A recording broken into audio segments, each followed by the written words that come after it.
welcome to Autocar Professional. This is your monthly roundup of sales figures. May figures are out and they seem to have been on the right trajectory. And we delve deeper on these numbers with Mr. Arun Malhotra, who's joining us from the hills. Hello. Welcome, Mr. Malhotra. Thank you so much for joining us. I know you are on vacation, but you took time out for us. Very grateful for that. So let's get back to the numbers straight away. Again, a very good month for Indian automobile sector. Overall, positive momentum all around. So, Mukta, clearly passenger vehicles has been the superstar for the month of May because passenger vehicles dispatches are more than 30% vis-a-vis last May, from 3.433 to 4.33. So passenger vehicles have done exceptionally well. And even if you look at retails, they're also about 20-22% higher. So that's a shining star. Two-wheelers have also done well, but if you go deeper into figures, it's not all that great because the growth in dispatches is about 12%. But if you go by retails, and retails, especially for ICE vehicles, the growth is hardly 4%. But having said that, electric vehicles have been the real outshining performers of the last month. And even in two-wheelers, it's grown by about 60% from 1,05,000 to 1,70,000. So clearly, good month. Well, yeah, I think fuel price hike is finally happening, and that is clearly impacting the EV sales. I was talking to Shailesh Chandra of Tata Motors, and he said that he has seen demand double. Their numbers have gone up 85%, but they were saying that they are constrained by their capacity. Otherwise, they would have done better. So overall, there's a big positive momentum towards EV, and especially as you were mentioning, two-wheeler segment. Two-wheeler segment is a little bit more disturbed by fuel price hike. It's more sensitive to pure fuel price hike, and that's why we are seeing a stronger trend there. But do you think that EV momentum will actually continue? Because hopefully the fuel price hike at some point will stabilize, and then do you think the EV momentum will continue? So I'm very confident that the EV momentum will continue, and there are 2-3 reasons for it. One, I don't think we've seen the last of the price hike as far as petrol diesel is concerned. There'll be some more price hikes. The crisis is still not over. And yesterday also we saw crude prices going up. So yeah, crude pricing is still going up. So fuel prices might go up further. Second, I think what has happened is in the last few months, the momentum on the 3 Rs, whether it is the reach of charging locations, the range of vehicles which is there because the vehicles are with better range, and also recharging time. All these have improved over time, and now they're reaching a certain critical inflection point. And last but not the least, the Prime Minister has given a clarion call that people should shift to EVs. And you already see some people following up on that. I'm not saying everybody will follow up. So a lot of things happening positively across the board. And in four-wheelers, as you mentioned, Tata Motors done more than 10,000 vehicles last month, which is their all-time highest, and they still want to do more. Mahindra has done 6,400. So clearly there is a positive sign. And in two-wheelers EV, all the 4 major players, whether it's a TVS, whether it's a Bajaj, whether it's a Hero or whether it's a Ather, all have strong bookings available. They can shoot up further. So things are, look at the penetration. Last month, the penetration in passenger vehicles has reached 6.4%, which is all-time highest. In two-wheelers, it's 9.3%. And if I take only scooters, because all the products in two-wheelers and scooter portfolio, it is a staggering 25%. So things are moving towards that direction, I think. Clearly, and this fuel price hike has come at the opportune time for EVs. What is your expectation? Last year we did around 4 to 5% in EV penetration for the whole year. Do you think there will be a substantial jump this year? Because once the momentum catches, even people who were fence-sitters might now jump into EV bandwagon. So, Mugdha, two-wheelers already are 9.2%. So I think there is upside to go to 12% clearly. As far as passenger vehicles concerned, which has gone up from 3%, 4, 6, it can go to 7, 8%. So 12%, my outlook is 12 to 13% on two-wheelers and about 8% on passenger vehicles. And if one of the top four manufacturers in the EV two-wheeler introduce a motorcycle which is acceptable, this can shoot up further because we don't have any reasonable or good motorcycle available at all in the EV space. Yeah. Yeah, that's a crucial point that we have discussed earlier as well. I also want to talk about supply side concerns. Most of the manufacturers, their capacities are constrained because of supply side issues in terms of EV production. There are supply side issues in ICE as well, but for EVs, they specifically have because they were not anticipating this kind of demand. So, do you think that will hold the EV growth for maybe a couple of months? Maybe it may not grow as fast as demand is growing. So if you really look at it, even if you look at April, May in two-wheelers, I think that the pressure is more on two-wheelers than even passenger vehicles. They have gained up from 130, 140, they're producing 170. It may take a month or two, but I think in a month or two, they should be able to reach that 2 lakh point. So they should be, it's a month or two. And every month it's going up production. If you look at May, production is as good as April. So I think there are challenges, but I think the challenges are short term. Things would improve dramatically because when the demand pulls come strong, people do gear up accordingly. And on pricing, because raw material prices are moving up quite a bit. In fact, both Hyundai and Maruti have announced that they will increase prices in June.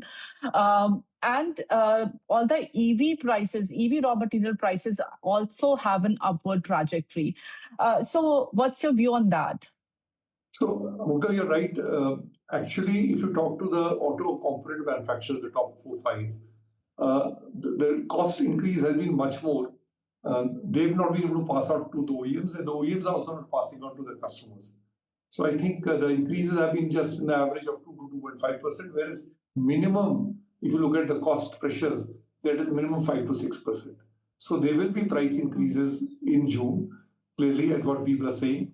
And a lot of sales is also getting preponed because there is a news in the market that prices will go up seriously. So some customers have actually preponed their purchases. In passenger vehicles, we've seen a preponement of purchases also.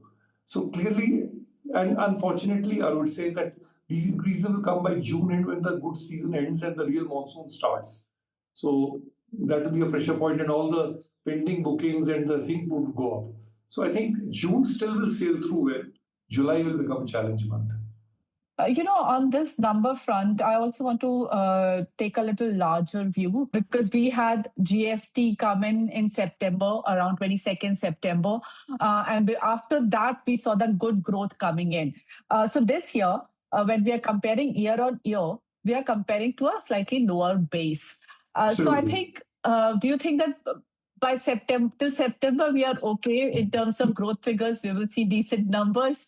But after that, it might become challenging. Absolutely right.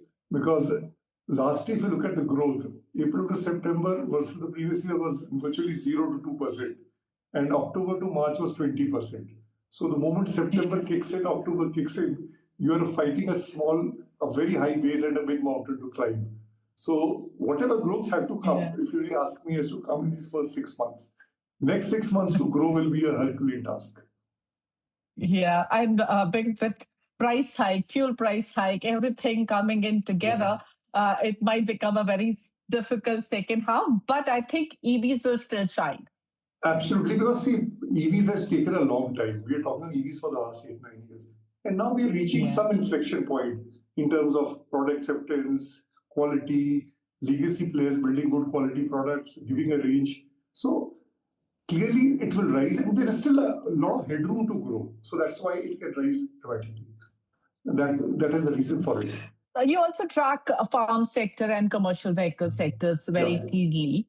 Now, the worry that I have been hearing from the market is the fact that this is this year is being something called Super El Nino, where I think IM Met Department has predicted 90% rainfall, which is considered very low.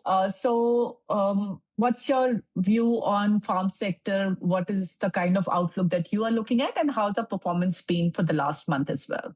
Last month performance has been very good. It's still grown wholesale by about 19% and retail by 12%. And generally, the prices have been fairly remunerative. The crop has been good. So that's all good for it. But if July to September, we are talking of some shortages in rainfall and other things, it could impact it.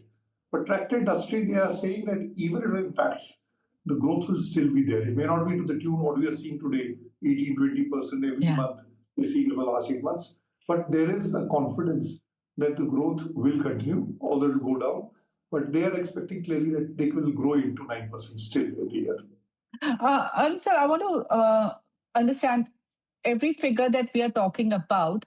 The wholesale is this time slightly larger than the retail. Whereas if we see a couple of months back, it was almost always matching. So that gap is already starting to show, isn't it? You're absolutely right, Bhuda. If you look at two-wheelers and ICE engines, growth in retail 4%, growth in wholesale 12%. So obviously some stock is built up, although not very alarming. Even in passenger vehicles, there is some build-up of stock, but that is fairly still marginal because stocks had really gone down in the last 3-4 months. So there is a scope to increase the stocks.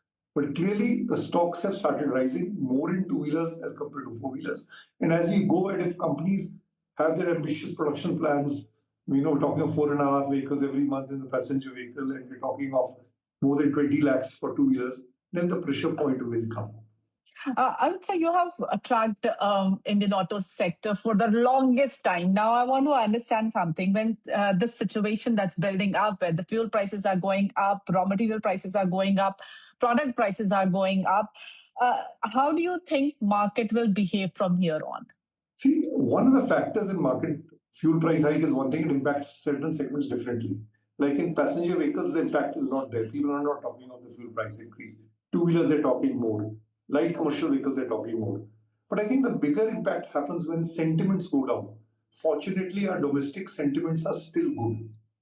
The war may be going on, this impacted, but people feel. That's why the consumption you look at across the board.